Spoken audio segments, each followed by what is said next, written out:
पाल पोस बड़ा किया, कष्ट दिया न कोई। अपनी तो संतान की चिंता हर माँ बाप को होए। यही जीवन का सार है, यही पालनहार है। इनके दिखाए रास्ते पर जो चले, उसका बेड़ा पार है। जय श्री राम दोस्तों। हमारी आज की कहानी है विदेश जाने का सपना। पार्वती, अरे ओ पार्वती, अरे कहाँ मर गई? धरती खा गई या आसमान तुझे? जब देखो ये बुढ़िया मेरा दिमाग खराब करके रख देती है। कामचोर कहीं की, इसका रोज का यही है, यूं काम से जी चुराकर गायब हो जाना। आज आने दो इस बुढ़िया को। मैंने भी इसे ठीक ना किया तो मेरा नाम भी अंजलि नहीं। इसका सारा गायब होना आज निकालूंगी। पार्वती देवी जी की बहू अपने घर में इधर से उधर अपनी सांस को ढूंढते हुए गुस्से में बड़बड़ा रही थी। 5 मिनट बाद ही पार्वती जी घर में दाखिल हुए तो बहू हाथ में पानी की बोतल लिए हुए खड़ी थी। तो वही अपनी सास के सर में देकर मारी तो उनकी चीख निकल पड़ी और वे जमीन पर नीचे गिर पड़ी।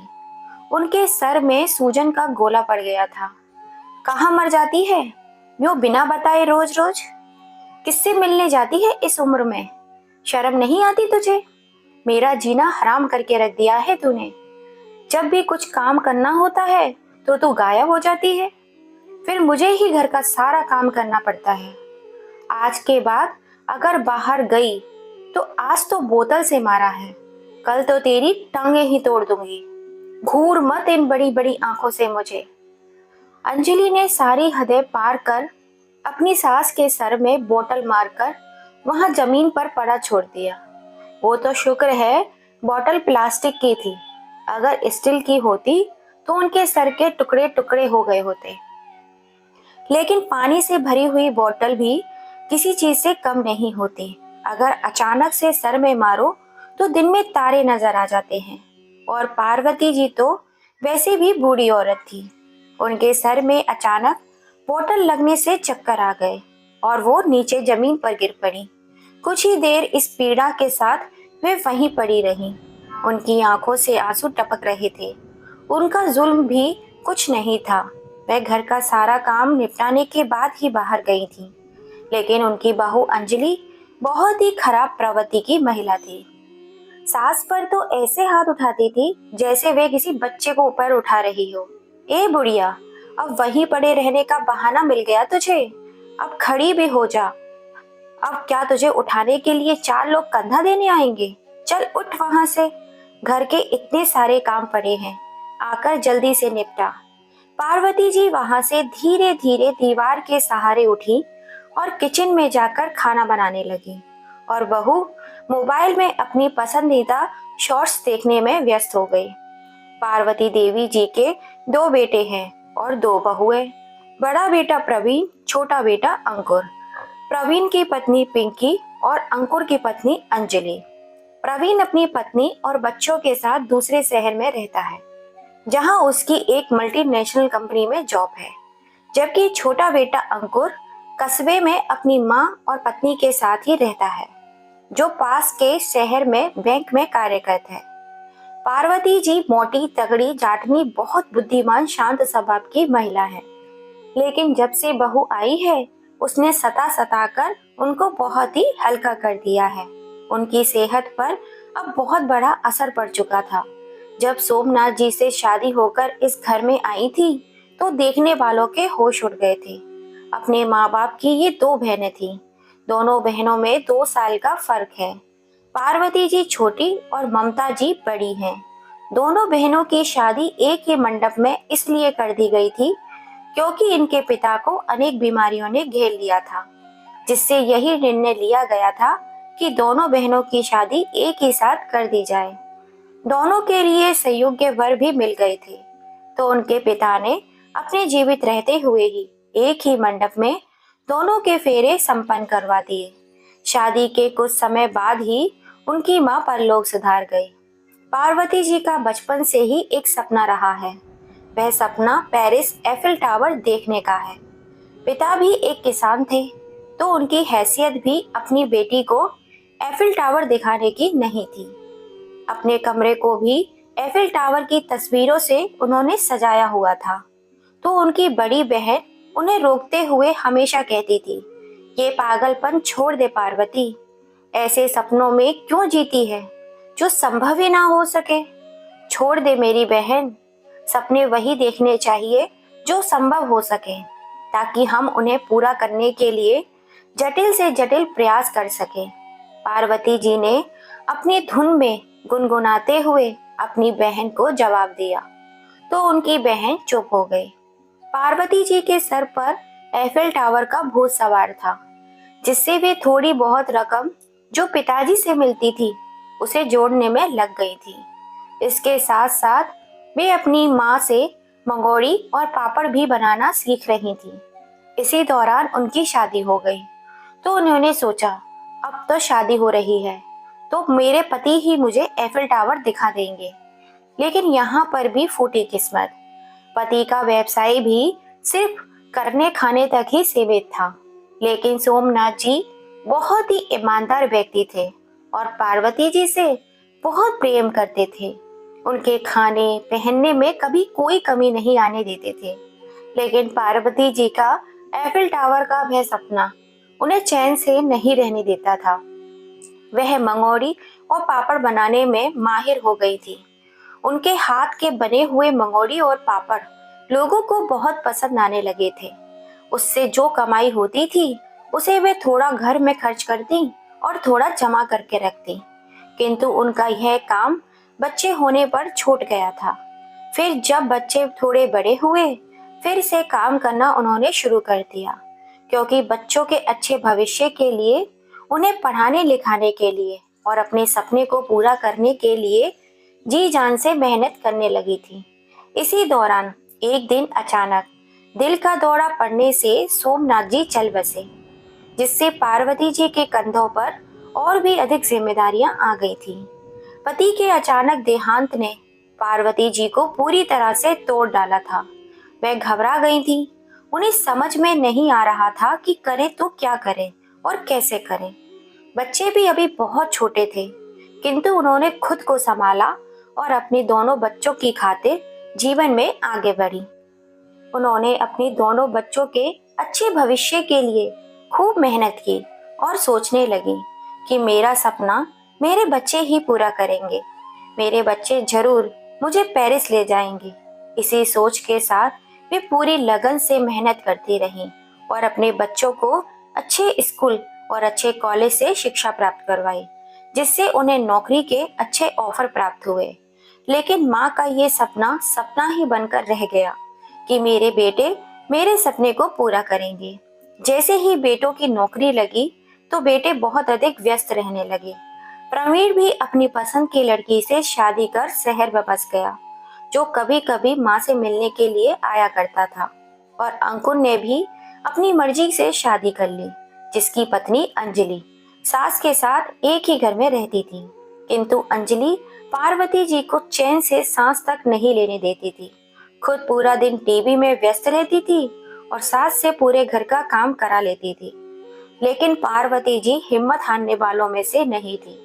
वे घर का काम भी करती और अपनी मंगोड़ी पापड़ का काम भी संभालती थी।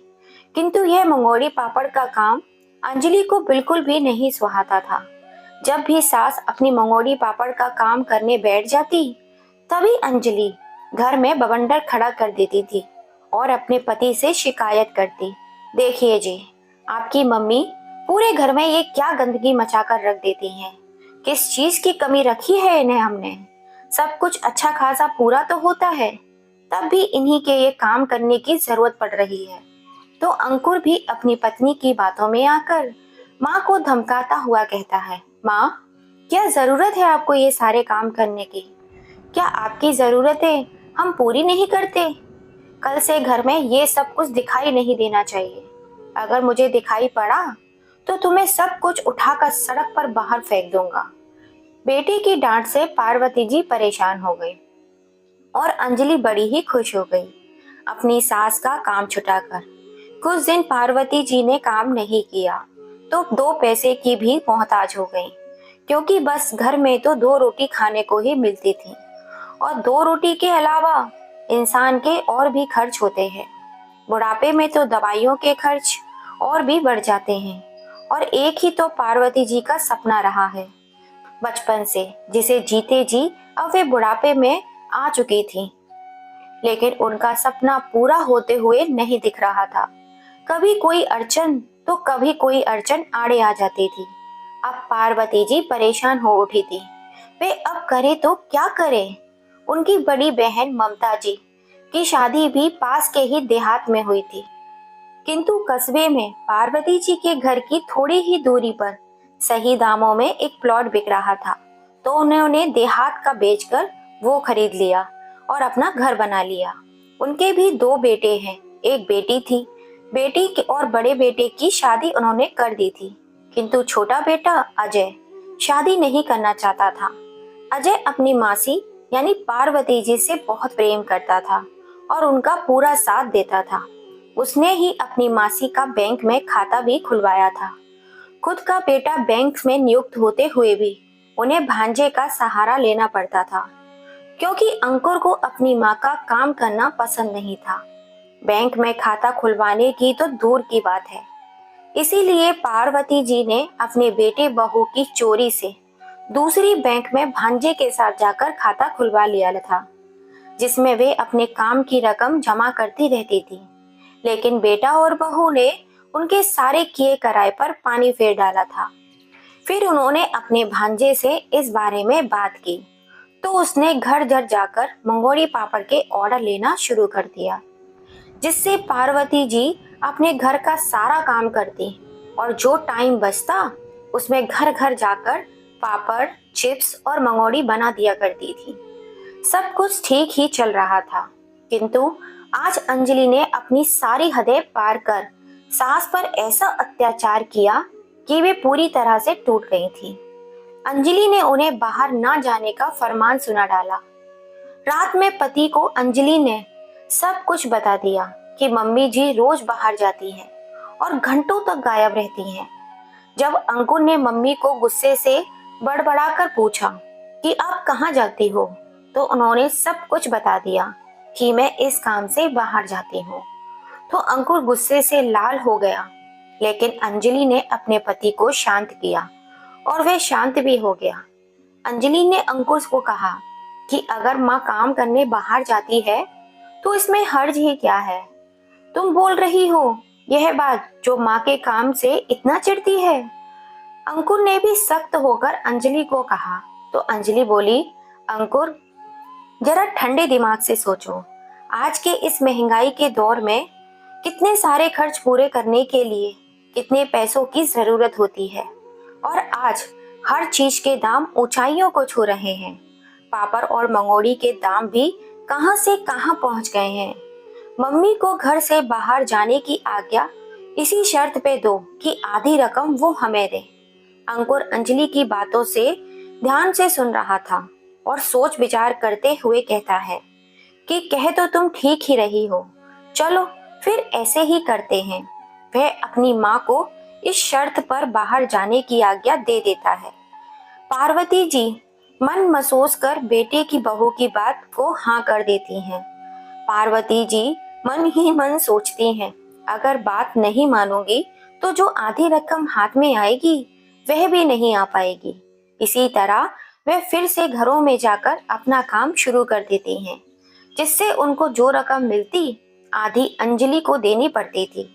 अंजलि अपनी सास के सपने और उनके बैंक खाते से अनजान थी। वो यही सोचा करती थी कि बुढ़िया दो पैसे कमाकर अपना खर्चा पूरा कर लेती है। एक दिन जब पार्वती जी अपने मंगोड़ी पापड़ के काम से बाहर गई हुई थी, तो अंजलि उनके कमरे में कुछ लेने के लिए गई। वहां उसकी नजर पलंग के नीचे रखे बक्से पर पड़ी, जिसमें जल्दबाजी में पार्वती जी ताला लगाना भूल गई थी। जैसे ही अंजलि की नजर उस पर पड़ी, वे चलते चलते रुक गई और नीचे फर्श पर बैठकर उस बक्से को खोलने लगी। ओहो, बुढ़िया का बक्सा! चलो आज देखते हैं बुढ़िया ने इसमें क्या खजाना छुपाया हुआ है। मेहनत तो बड़ी करती है बुढ़िया, पर फिर भी इसके पास होगा ही क्या। वो बक्से को खोलते खोलते बोले जा रही थी। जब उसने बक्सा खोला तो मुंह उसका पिचका हुआ रह गया। ओहो, ये बुढ़िया ने इसमें क्या, ये कैटलॉग्स रखे हुए हैं। वो उन सभी कैटलॉग्स को उठाती है तो देखती है सभी कैटलॉग्स एफिल टावर के हैं। वो सोच में पड़ जाती है, आखिर ये एफिल टावर के कैटलॉग्स क्यों रखे हुए हैं। उसे समझ में नहीं आ रहा था। तभी उन कैटलॉग्स में से एक फाइल नीचे गिरती है। अंजलि उसे उठा लेती है तो उसकी आंखें फटी की फटी रह जाती हैं। उसका मुंह खुला की खुला रह जाता है।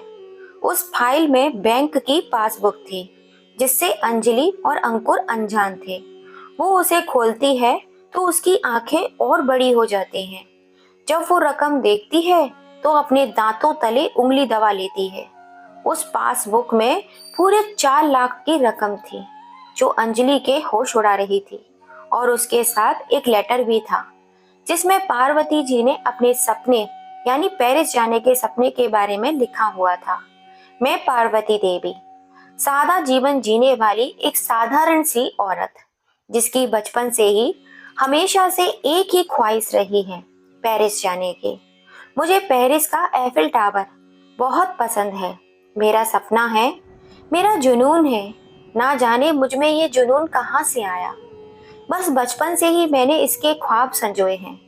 मेरी बहन कहती है कि तेरा यह सपना कभी पूरा नहीं होगा, लेकिन मेरा दिल कहता है कि मेरा सपना जरूर पूरा होगा। माता पिता की इतनी हैसियत नहीं थी कि वो मेरा सपना पूरा कर सके, तो मन को मार डाला। फिर सोचा पति मेरा सपना पूरा कर देंगे।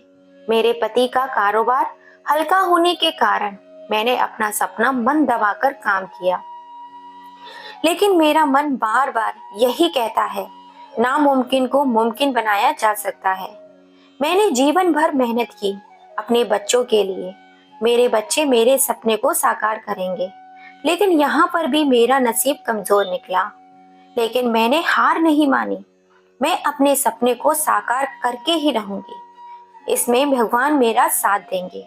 मेहनत मैं जरूर करूंगी, साथ भगवान देगा तो मेरा सपना जरूर पूरा होगा। अच्छा जी, यह बात है। अंजलि ने लेटर पढ़कर कहा, बूढ़ी घोड़ी लाल लगाम, पेरिस जाएगी ये बुढ़िया। अंजलि जोर जोर से हंसने लगी। उसकी आवाज सास के कमरे में पूरी तरह से गूंज रही थी। वे हाथ में लेटर लिए हंस हंसकर पागल हो रही थी। मैं भेजूंगी तुझे पेरिस। आज बुढ़िया जल्दी घर आ जा। आज तुझे एफिल टावर के ऊपर ही बिठाऊंगी। ये अब शब्द बोलते हुए हंसे जा रही थी। वे बैंक और पासबुक लेकर अपने कमरे में आ गई। जब पार्वती जी घर आकर अपने कमरे में गई तो उनके होश उड़ गए। अपना बक्सा खुला देख उनका दिल जोर जोर से धड़कने लगा। जब उन्होंने वहां अपने पासबुक और लेटर गायब देखा तो उनका रंग पीला पड़ गया। हे भगवान, आज कैसे खुला रह गया ये मुझसे। आपने माथे को पीटते हुए बोली। वह दौड़ती हुई अंजलि के कमरे में गई। बहू, मेरे बक्से से तूने सामान क्यों निकाला है? पार्वती जी ने घबराते हुए पूछा। तो अंजलि हंसने लगी और बोली, हाँ, तेरा सपना अब मेरी मुट्ठी में है। तेरे पेरिस जाने का सपना कभी पूरा होने नहीं दूंगी मैं। आ जाने दे तेरे बेटे को। पार्वती जी अंजलि के हाथ पैर जोड़ती हैं और बोलती हैं, बेटा, तू अंकुर को इस बारे में मत बताना। लेकिन अंजलि उनकी बातों को अनदेखी करके उनकी पासबुक ऊपर उछालते हुए कमरे में इधर से उधर घूमती रही। पार्वती जी हाथ जोड़कर उसके पीछे पीछे चलती रहीं, लेकिन अंजलि को जरा भी दया नहीं आई। इतने में अंकुर भी आ जाता है। वो कमरे में आता है और देखकर पूछता है, ये क्या हो रहा है? अंजलि नाटक करते हुए बोलती है, आइए श्रीमान, आइए, देखिए अपनी माँ की करतूतें। कहते हुए पासबुक और लेटर अंकुर के हाथ में थमा देती है। अंकुर जब देखता है, पढ़ता है, तो उसकी आंखें फटी की फटी रह जाती हैं। अरे वाह, वाह वाह, मेरी माता, मैं बैंक का कर्मचारी और मुझसे ही चोरी। मेरे बैंक में खाता ना खुलवाकर दूसरी बैंक में खाता खुला रखा है और 4 लाख की रकम भी जमा करके रखी हुई है। और यह क्या ड्रामा है, बुढ़ापे में इतना बचपना दिखा रही हो। यह पेरिस वेरिस क्या लगा रखा है आपने? हम तो कभी दूसरे शहर तक नहीं गए और तुम पेरिस जाने के सपने लिए को बैठी हो। अरे, अब जिंदगी ही कितनी बची है तुम्हारी? अरे, बुढ़ापे में राम नाम का जप करने की बजाय घूमने की पड़ी है। अभी भिजवाता हूँ तुझे पेरिस। अंकुर अपनी माँ को अपशब्द बोले जा रहा था। उसका साथ उसकी पत्नी भी हंस हंस कर दे रही थी। बैठे बेटे और बहू का ऐसा व्यवहार देख लक्ष्मी जी की आंखों से आंसू बह रहे थे। वे हाथ जोड़े बेटा बहू के सामने गिड़गिड़ा रही थी, किंतु दोनों पर कोई असर नहीं हो रहा था। अंकुर लेटर और पासबुक अपनी अलमारी में रखते हुए बोला कि कल मेरे साथ जाकर ये रकम मेरे खाते में जमा करा देना, और अब बात को यहीं खत्म करो और अपने कमरे में जाओ। बेटा, मैंने कभी कुछ नहीं मांगा तुमसे। ये मेरे खून पसीने की कमाई है। तुम बहुत छोटे थे जब तुम्हारे पिताजी का देहांत हो गया था। मैंने बड़ी कठिनाइयों से तुम्हें पाला है और ये रकम इकट्ठा की है। बेटा, मुझ पे रहम खा, मेरा सपना पूरा होने दे बेटा। बुढ़िया, मेरा दिमाग मत खा, मैं बहुत थका हुआ हूँ, कहते हुए अपनी माँ की बाह पकड़े अपने कमरे से बाहर धक्का दे देता है।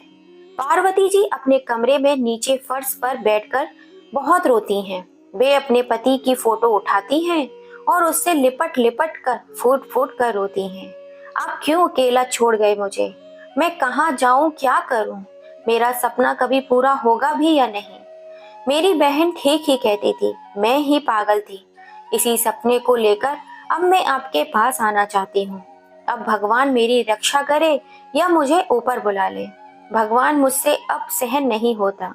वे रोते रोते बेहोश हो जाती हैं। जब होश आता है तो रात के 4 बज रहे थे। वे सोचती हैं कि नहीं नहीं, मुझे कमजोर नहीं पड़ना है, मैं फिर से कोशिश करूंगी। वे सुबह होने का इंतजार करती हैं। सुबह होते ही प्रवीण को फोन करती हैं और सारी बातें बता देती हैं, किंतु प्रवीण पूरी बात सुने बिना ही यह कहकर टाल देता है कि अंकुर ठीक ही तो कह रहा है, इस उम्र में अब क्या करोगी ये सब करके, और फोन पटक देता है। पार्वती जी को अपने दोनों बेटों से ये उम्मीद बिल्कुल भी नहीं थी।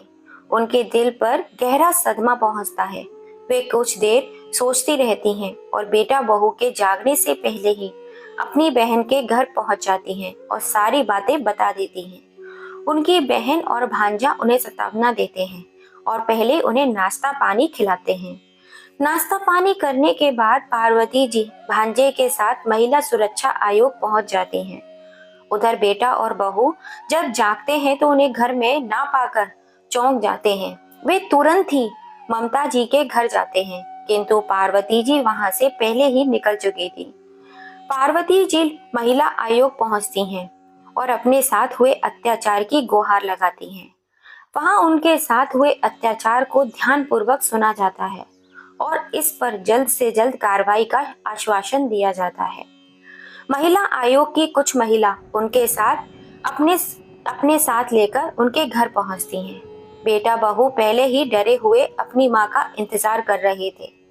जब उन्होंने घर में माँ के साथ महिला आयोग की टीम को देखा तो सफेद पड़ गए। उन्होंने बेटा बहू को फटकार लगाई, जिससे पार्वती जी में और भी साहस आ जाता है। वे अंकुर की अलमारी से पासबुक और लेटर निकाल लेती हैं और कहती हैं, यह घर भी मेरे और मेरे पति का है। मेरे घर पर भी इनका कोई अधिकार नहीं है।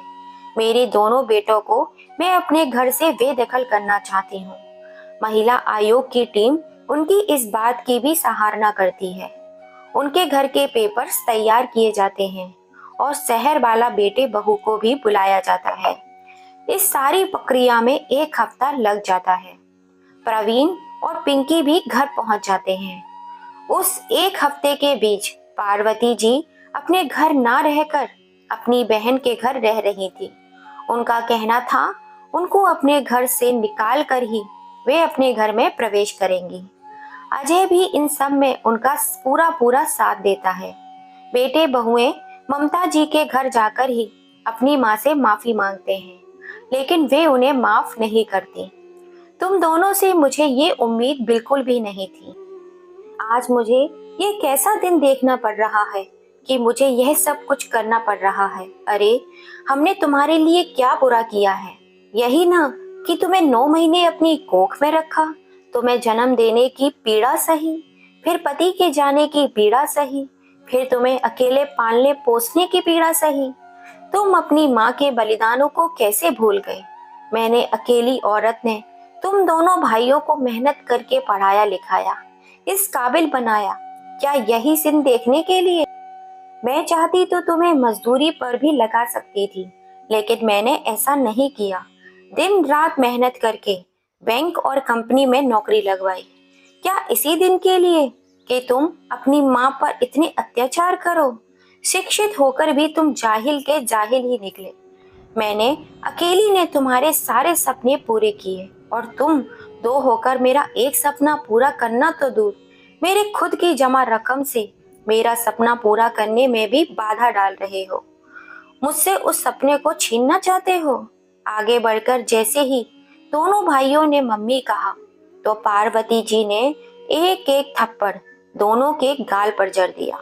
अंजलि और पिंकी ने भी अपने कान पकड़ लिए। दूर रहो मुझसे, ये मत समझना कि अब घर के लालच में तुम मुझे मना लोगे। तुम अब सब मेरे दिल से निकल चुके हो। अब मैं अपना फैसला नहीं बदलूंगी। अब मेरा फैसला अटल है। तुम लोग यहाँ से जा सकते हो। अपनी माँ का ऐसा रौद्र रूप देखकर सब घबरा गए, क्योंकि एक नारी सब पर भारी जब अपनी पर आ जाए तो सब पर भारी पड़ जाती है। और फिर पार्वती जी के साथ महिला सुरक्षा आयोग भी थे, तो बस चुपचाप सब वहां से निकल रहे थे। तभी पार्वती जी ने कहा, रुको। सब बहुत खुश हो गए। शायद माँ ने अपना फैसला बदल लिया है। माँ आगे बढ़ी और खींच के 3-4 थप्पड़ अंजलि के गाल पर जड़ दिए। अंजलि चिल्ला उठी, ये काम अधूरा था, इसे पूरा किए बिना तुम सबको कैसे जाने देती मैं? पार्वती जी ने दांत भींचते हुए कहा। पार्वती जी का ऐसा गुस्सा देखकर सब लोग बुरी तरह से डर गए। अंजलि रोते हुए घर से बाहर निकल गई। सब उसके पीछे पीछे चल पड़े। पेपर्स वर्क भी पूरा हो चुका था, जिसमें पार्वती जी ने अपने दोनों बेटों को अपनी प्रॉपर्टी से बेदखल कर दिया था और 1-1 लाख की पेनल्टी अपनी मां पर किए गए अत्याचारों के कारण दोनों बेटों को देनी पड़ी, जिससे अब उनके पास 6 लाख की रकम हो चुकी थी। और अब बेटा बहू को उनके घर से निकालकर उनका घर भी खाली कर लिया था, जिसमें पार्वती देवी जी ने अपने भांजे अजय के साथ रहने लगी थी। वे अजय के साथ ही पेरिस जाना चाहती थी, तो दोनों ने अपने पेरिस जाने की प्रक्रिया को पूरी व्यवस्था के साथ किया। पूरे 1 महीने बाद पार्वती जी और अजय पेरिस के लिए निकल पड़े। आज मेरा सपना साकार होने जा रहा था। मेरे बचपन का सपना आज 62 साल में पूरा होने जा रहा था। मैं आसमान की उन ऊंचाइयों में हूँ। ये पार्वती जी हवाई जहाज में बैठे बैठे सोच रही थी। जब एफिल टावर के पास पहुंची तो उनकी आंखों में दुख और खुशी दोनों के आंसू थे। दुख इस बात का, ना जाने किस किस तरह से आज मैं यहाँ खड़ी हूँ, और खुशी इस बात की कि आज मेरा सपना साकार हो गया है। भगवान, तूने मेरा साथ दिया। मैं तेरा शुक्रिया अदा करती हूँ। मैं एफिल टावर को अपनी बूढ़ी आंखों से निहारती रही और खुश होती रही। इस कहानी से हमें यही सीख मिलती है कि सपने छोटे हों या बड़े, बच्चे देखे या बूढ़े, उनको पूरा करने का हौसला इंसान को खुद ही जुटाना पड़ता है। सपने पूरे करने की कोई उम्र नहीं होती, बस जब भी मौका मिले कर लो। बच्चों के सपने तो माँ बाप पूरे कर ही सकते हैं, लेकिन माँ बाप के सपने उन्हें खुद ही पूरे करने होते हैं। दोस्तों, पार्वती जी ने जो सपना देखा था और उसे पूरा करने के लिए उन्होंने जो कदम उठाया था, वह सही था या गलत? अपनी राय हमें कमेंट करके जरूर बताइएगा। और कहानी थोड़ी सी भी पसंद आई हो तो प्लीज ज्यादा से ज्यादा इसे शेयर कीजिएगा, लाइक कीजिएगा, कमेंट कीजिएगा, और अभी तक सब्सक्राइब नहीं किया है तो जल्दी से कर लीजिएगा। आपसे फिर मुलाकात होगी ऐसी ही किसी कहानी के संग। जय श्री राम दोस्तों।